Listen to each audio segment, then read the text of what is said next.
Hey everyone, Radhe Radhe and Ram Ram सभी। Welcome and welcome back to our channel. तो आज मैं आप सबसे एक स्टोरी शेयर करने जा रही हूँ। ये स्टोरी मेरे लाइफ की बहुत इम्पोर्टेंट मेमोरी बन गई है, तो मैंने सोचा इसे सबके साथ शेयर करना चाहिए। और बस तो मैं इधर उधर टाइम ख़राब किए बिना सीधे मुद्दे पे आती हूँ। एंड हाँ, ये स्टोरी जो है एक फीमेल डॉग की है जिसका नाम है कालू। कालू है या मैंने रखा पता नहीं।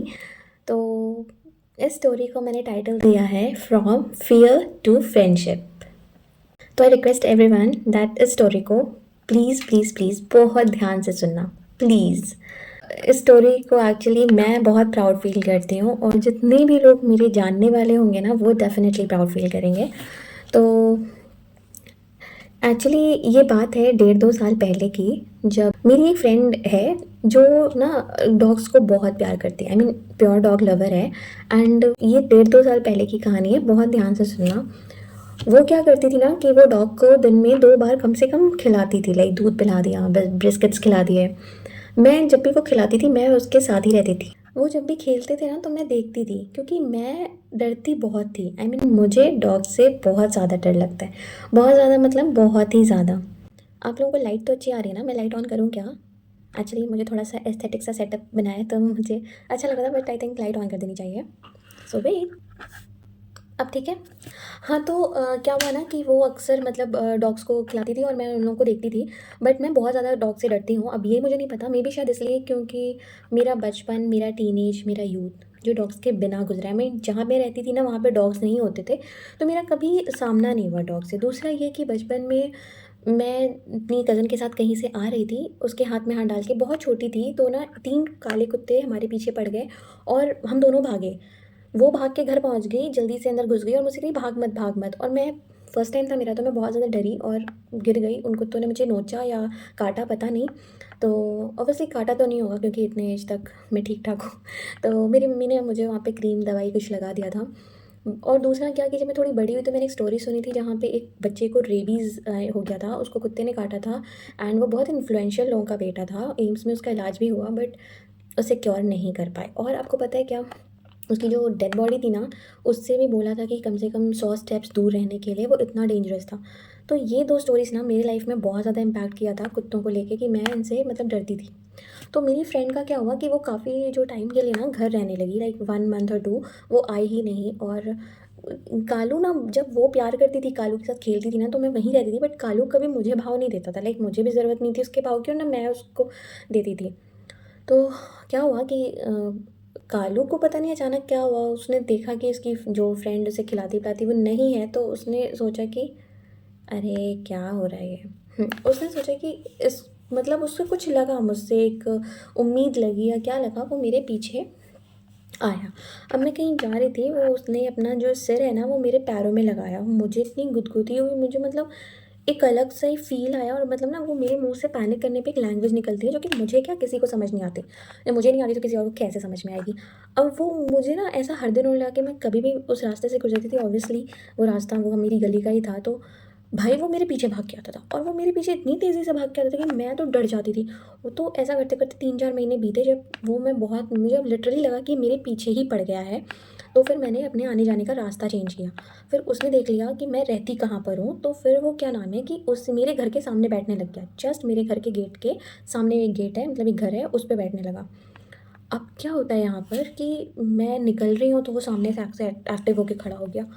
मुझे इतना डर लगता था कि मैं क्या करूँ? फिर मुझे पता है कहीं अगर टाइम से जाना होता था ना तो मैं वहाँ जा ही नहीं पाती थी। मैं बहुत वेट करती थी पहले कि हाँ, मैं नहीं जा पाऊँगी, क्या करूँ? तो ऐसा करते-करते कितना मतलब टाइम ख़राब हुआ ना, मैं आपको बता नहीं सकती हूँ। मैं गलियाँ चेंज कर के जाती थी। मुझे यहाँ से, अगर वो इधर बैठा है तो मैं इधर से जाऊँगी, अगर वो यहाँ बैठा है तो मुझे उधर से जाना पड़ता था। तो ऐसा करते-करते ना कई दिन बीत गए, महीने, 4 महीने। और पता है आपको, ऐसी नौबत आ गई थी ना कि मैं स्ट्रेंजर्स को रोक के बोलने लगी थी कि भैया प्लीज़ मुझे वहाँ तक छोड़ दो। मेरा अपना भाई पूछता था तुम अभी तक घर नहीं आई, क्या हुआ? मैं बोला मैं नीचे ही खड़ी हूँ, वो यहाँ बैठा हुआ है। तो भैया, हम लोग 4th फ्लोर पे रहते हैं, मेरे भैया मतलब नीचे तक आए मुझे लाइक छो लेने। और ऐसा हो गया था कि कभी अपना काम छोड़ के भैया सोच रहे हैं कि अरे इसको मुझे भी जाना होता था, तो भैया, मैं भैया के सहारे खड़ी रहती थी कि बैठी रहती थी, भैया आप चलेंगे तभी मैं नीचे निकलूँगी। वरना मैं किसी को देखती थी, कोई मेरे जान पहचान वाला जा रहा था, तो मैं अपना एक बार मैं पानी भर रही थी कहीं पर और मैं देखा कोई मेरे जान पहचान का वहाँ से जा रहा है, तो मैंने कहा कि क्यों ना मैं अभी इसके साथ घर चली जाती हूँ। मैं भाग के सब कुछ छोड़ के अपना बैग लेके भागी उनके पीछे, पर वो इतने स्पीड में थे और वो बहुत आगे निकल चुके थे, मैं वो कैच नहीं कर पाई, तो मुझे वापस लौट के आना पड़ा। आई मीन ऐसी सिचुएशन हो गई थी। मेरी फ्रेंड जब आती थी तो मैं उससे सारी बातें शेयर करती थी कि यार देखो ऐसे ऐसे हो गया है, तो वो मुझे बोलती थी कि यार तुम डरा मत करो, तुम डरती क्यों हो, तुम रिएक्ट क्यों करती हो। आई मीन उसे नहीं समझ में आता था कि डर होता क्या है और कैसी चीज़ होती है। वो सिर्फ मुझे बस बोलती थी कि तुम डरती हो, तुम ये मत क्या करो, वो मत क्या करो, कुछ नहीं करेंगी, वो बहुत प्यारा है। Of course she was pure dog dog lover, तो उसको तो कुछ नहीं समझा सकते हैं ना। ठीक है, अब डॉग लवर सब होते हैं, मैं भी हूँ। क्या बोला तूने? मतलब मैं भी नहीं हूँ, मतलब एक होता है ना कि मैं हेट नहीं करती, लेकिन आप नहीं समझ सकते जो इंसान डर रहा है, जिसका आना जाना दूबर हो गया है भाई। एनीवेज, फिर यहाँ पे होता क्या है कि अरे यार ज़रा टच किया कर दिया, ब्राइटनेस ही ख़राब हो गई। एनीवेज, तो फिर ना होता क्या है कि मेरा ऐसा होता था कि कोई भी जा रहा है तो वो मुझे छोड़ देगा या आ जाएगा, मैं 10 गलियाँ चेंज करके जा रही हूँ, मेरा टाइम ख़राब हो रहा है, मैं प्लान्स कैंसिल कर रही हूँ क्योंकि वो नीचे ताक में बैठा हुआ है। भाई उसने आना जाना ही बंद कर दिया। मेरी सोसाइटी मतलब मेरे कॉलोनी आस-पास गली में सबको पता चल गया था कि मैं कुत्ते से डरती हूँ। आंटीज़ हँसती थी, कभी-कभी अपने बेटे को बोलती थी जाओ दीदी को वहाँ तक छोड़ के आ जाओ। वो हँसती भी थी तो किसे डॉग से डर लगता है। मैंने कहा जी नहीं, मुझे डॉग से डर नहीं लगता, क्योंकि मेरे जो घर के जहाँ मैं रहती हूँ ना, उसके नीचे 5 कुत्ते बैठते हैं और पाँचों मेरे आस-पास ही रहते हैं। बिल्कुल जब मैं निकलती हूँ वो मेरे सीढ़ी पे बैठे रहते हैं, बट जब वो देखते हैं कि मैं आ रही हूँ तो वो हट जाते हैं, फिर मैं निकलती हूँ, फिर वो वहाँ बैठ जाते हैं। तो वो ऐसे डॉग्स हैं भाई, और मुझे इनसे डर नहीं लगता। वो मेरे पीछे भागती थी। वो मुझे बाद में पता चला कि वो फीमेल डॉग है। पहले मैं उसे कालू बोलती थी, बट आंटीज़ लोग उसे काली बता रहे थे। फिर क्या हुआ था, एक दिन मैंने देखा कि ये तो यहाँ नहीं है। मैं बालकनी से अपने देखते थे कि नीचे बैठी तो नहीं है। वो नहीं बैठी थी, तो मैं निकल के जब मैं बाहर गई मुझे नहीं दिखा वो कहीं। मैं अपना मस्त टर्न लिया मैंने अपनी गली से आगे। वो इतनी तेज़ दौड़ के आई, उसने डाइव मारा, ठीक है, और डाइव मारा भाई, मैं इतना तेज़ चिल्लाई। सामने में घर खुला था, मैं उस घर के अंदर घुस गई। दैट वाज सो एम्बैरेसिंग यार, अब किसी के घर में कैसे घुस सकते हो, बट यार डर है तो। फिर ना मतलब बहुत कुछ हो गया और इससे मेरा बहुत टाइम ख़राब होता था। फिर मैंने दिवाली पे घर गई, दिवाली पे मैंने अपने पेरेंट्स को ये चीज़ बताई, मम्मी और पापा को। तो मम्मी और पापा ने मेरी बहुत ध्यान से बात सुनी, मतलब एक-एक बात को वो इतने अच्छे से ऐसे-ऐसे करके सुन रहे थे ना। फिर पापा तो मेरे बहुत कूल टाइप के हैं। वो बोलते हैं, "अरे हो रहा है तो हो रहा है, मतलब she will deal it any how." But mummy ने भी मुझे समझाया और पापा ने भी, और इतने अच्छे से समझाया दोनों ने कि बेटा इट्स अ ब्लेसिंग कि ब्लैक डॉग है, काला कुत्ता है, वो ब्लेसिंग की तरह है, वो देखो तुम्हारे पास क्यों आ रहा है, कुछ पॉजिटिविटी है इसलिए आ रहा है। उन्होंने मुझे हर एक अंदाज़ में समझाया। और मैं आपको एक बात बताऊँ, वो ऐसे समझा रहे थे जैसे मुझे किसी भगवान जो होते हैं ना, भगवान समझा रहे हों। आई मीन कि उनकी बात, मम्मी की बात मेरे दिल में और दिमाग में ऐसे घुसी जैसे कोई जादू हो गया। मतलब मुझे नहीं समझ में आया कि उन्होंने मुझे उस टाइम पे क्या समझाया, लेकिन उन्होंने जो समझाया, और मुझे ये डेढ़ 2 साल में, मैं ये आज की बात बता रही हूँ, डेढ़ 2 साल जो मैंने झेला, मतलब जो भी मैंने 1 साल से झेला मान लो, वो बहुत डरावना था। वो मतलब बहुत ज़्यादा था यार, आप ये नहीं समझोगे कि मैं मेटा एआई जो व्हाट्सएप पे है ना, मैं उससे पूछती थी कि एक ब्लैक डॉग मेरे पीछे आता है, what should I do and what are the signals behind that. तो वो मुझे सब कुछ बताता था कि these are the signals and you can approach to municipality and just मतलब कुछ भी you can complain it this and that.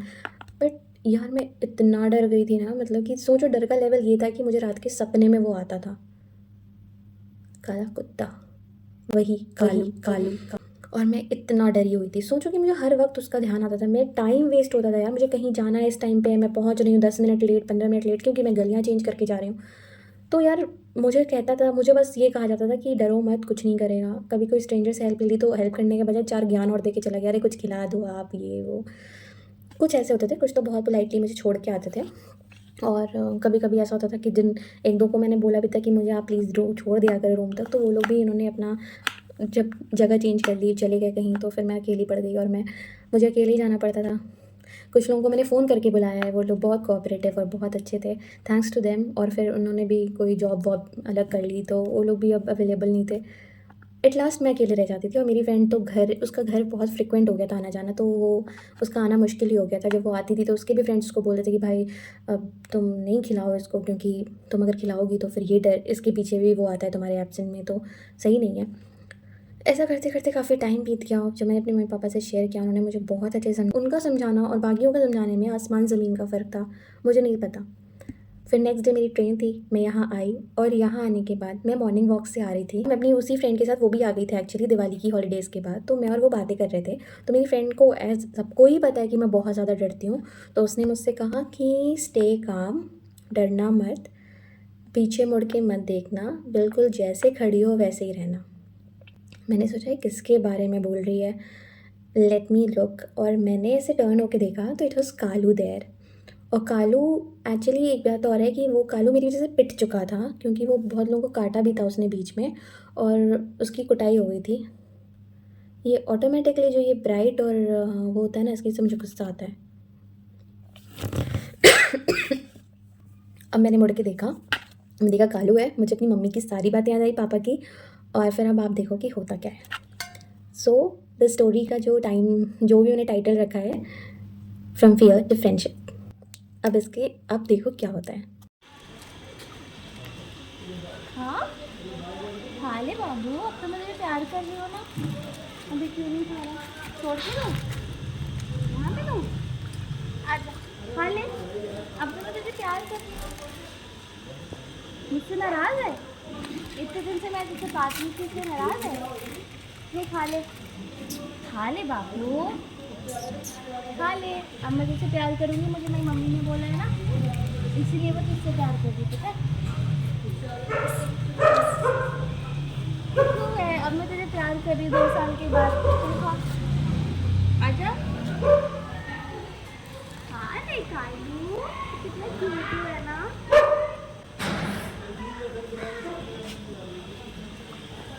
देखा मैंने प्यार कर लिया ना इसको, बस मुझे मम्मी ने समझाया, पापा ने, इसीलिए मैं बहुत डरती थी इससे, पर अब नहीं डरूंगी तुझसे। हर जगह से प्यार करूंगी, तो मुझे पता नहीं कैसे प्यार करते हैं।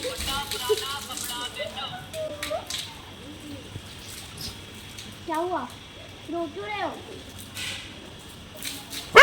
चल खा ले। हाँ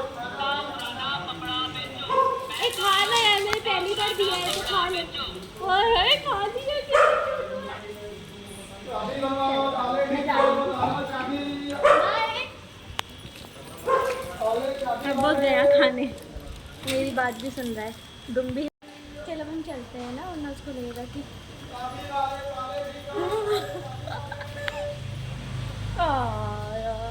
सो कैसा लगा आप सबको ये वीडियो देख के? और आपको एक बात बताऊं, जब मैंने इसको एक दिन खिलाया, फिर नेक्स्ट डे भी मैंने इसे खिलाया, और आपको पता है मुझे बिल्कुल भी डर नहीं लगता है रास्ते में आने जाने से। इवन अब ये मेरे पीछे भागता भी नहीं है। आई मीन ये बात मैंने मम्मी से पहले क्यों नहीं डिस्कस करी। अगर आपको पता है जब मैं वहाँ से आती हूँ ना, तो ये देखता है, इसे कोई मतलब नहीं है, बस अपना पूँछ हिलाता है, फिर मैं इसे कुछ खाने को दे देती हूँ, कभी कभी नहीं भी देती हूँ, कोई ऐसा कंपल्शन नहीं है मेरे पे कि मुझे से रिश्वत ही देनी पड़ेगी मुझे सेफली पहुँचाने के लिए। बट ये मुझे मेरे पीछे भागता नहीं, जिस पागलपन से ये दौड़ता था 1 साल तक, ऐसे दौड़ता था, पता नहीं इसे क्या मिल गया हो। और अब ये कुछ भी वैसा नहीं करता, और मैं आराम से इसके सामने से चली जाती हूँ, इसको हाय हेलो बोल के। आई एम सो ग्लैड कि मैं इतना बड़ा फ़ियर मेरा एक फ्रेंडशिप में बदल गया है। अब मैं इससे बातें भी कर लेती हूँ रास्ते में, और इसे कुछ खिला भी देती हूँ। मुझे बहुत अच्छा लगता है। आई कांट टेल यू कि मुझे नहीं पता कि मैं कभी डॉग से प्यार कर पाऊँगी, वो भी खासकर ऐसे से जो मेरे पीछे भागता है। But I am so happy and I am so glad कि ये कुछ हुआ, और अब भी मुझे बिल्कुल तंग नहीं करता। थैंक यू टू एवरीवन जिन्होंने मेरा साथ दिया इस डर के टाइम पे, और थैंक यू एवरीवन। वो मेरी फ्रेंड से मैंने कहा था प्लीज़ वीडियो बनाओ, क्योंकि मैं मम्मी को दिखाना चाहती थी। मम्मी को मैंने वीडियो फैमिली ग्रुप पे भेजी थी, बट मम्मी का कोई रिएक्शन नहीं आया अभी तक, शायद वो देख नहीं पाई। तो मे बी अब इस यूट्यूब वीडियो के थ्रू वो देख लेंगी, तो वो सच में बहुत खुश होंगी। पापा ने भी देखा था और भैया सब ने रिएक्ट किया। मेरी फ्रेंड तो सरप्राइज़ ही हो गई थी, वो लाइक स्पीचलेस हो गई थी, उसने कुछ नहीं बोला, क्योंकि वो खाने लगा ना, तो मुझे लगा कि वो खा रहा है तो हमें वहाँ से चले जाना चाहिए। तो फिर मैंने उसे कॉल करके पूछा, तो उसने कहा आई एम स्पीचलेस, लाइक मेरे पास शब्द नहीं है कि जो लड़की पागल तरीके से डरती थी वो आज बिना किसी डर के क्या हुआ घर जाकर। फिर मैंने बताया उसे सब कुछ। I am so happy and thank you everyone जिन्होंने मेरा साथ दिया, जिन्होंने मेरा रास्ते में हेल्प करी आने जाने में। मैं पर्सनली उनको थैंक यू बोलना चाहती हूँ। थैंक यू एवरीवन, और थैंक्स टू मम्मी एंड पापा कि उन्होंने मुझे इतने अच्छे से समझाया और मेरा डर ऐसे दूर कर दिया चुटकियों में।